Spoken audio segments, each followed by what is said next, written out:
Hello foodies, welcome to Sai Lavanya's kitchen. Summer వచ్చేసింది. So healthy, refreshing and tasty and easy రెసిపీతో మీ ముందుకు వచ్చా. అదేంటో కాదండి, నన్నారి షర్బత్. ఈ సమ్మర్లో పిల్లలకి, పెద్దవాళ్ళకి ఈ ఎండాకాలం చాలా బాగుంటుందండి. ఎండలో ఎక్కడికైనా వెళ్ళాల్సి వచ్చినా, లేకపోతే బాగా ఎండగా ఉన్నా ఈజీగా చేసుకొని తాగొచ్చు. సో దాని ప్రాసెస్ ఎట్లానో చూసేద్దాం. ఇది ఈ నన్నారి షర్బత్ మనకు అన్ని సూపర్ మార్కెట్స్లో కూడా దొరుకుతుంది. దీని ప్రాసెస్ ఏంటంటే చాలా ఈజీ. ఒక గ్లాస్ తీసుకొని దానిలో కొద్దిగా ఈ షర్బత్ని వేసుకోవాలి. అలానే హాఫ్ గ్లాస్ వరకు వేసేసుకోవద్దు. ఇందులో ఆల్రెడీ యాడెడ్ షుగర్స్ ఉంటాయి కాబట్టి కొద్దిగా చాలు. చూడండి, ఆ క్వాంటిటీ తీసుకున్నాం కదా.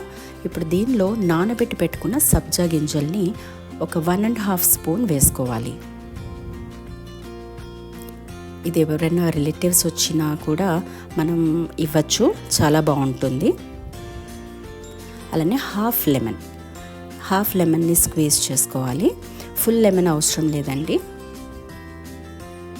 ఈ లెమన్ తీసుకోవడం వల్ల మనకి బాడీకి సి విటమిన్ వెళ్తుంది. అది మీకు తెలియని విషయం కాదు, బాడీకి చాలా మంచిది. సో ఇలా స్క్వీజ్ చేసుకున్న తర్వాత కూల్ వాటర్ని వేసుకోవాలి. ఈ కూల్ వాటర్ వేసుకోవడం వల్ల మనకి తాగేటప్పుడు మీరు అబ్జర్వ్ చేయండి, మన కళ్ళు కూడా చల్లగా ఉంటాయి. అలానే ఫేస్ కూడా బాగా రిఫ్రెషింగ్గా ఉంటుంది. బాడీలో కూడా చాలా యాక్టివ్గా, రిఫ్రెషింగ్గా అనిపిస్తుంది. సో తప్పకుండా ట్రై చేయండి. వాటర్ వేసిన తర్వాత కొంచెం ఒకసారి అట్లా స్పూన్తో కలిపేసుకుంటే మీకు నన్నారి షర్బత్ ఈజీగా రెసిపీ తయారైపోతుంది.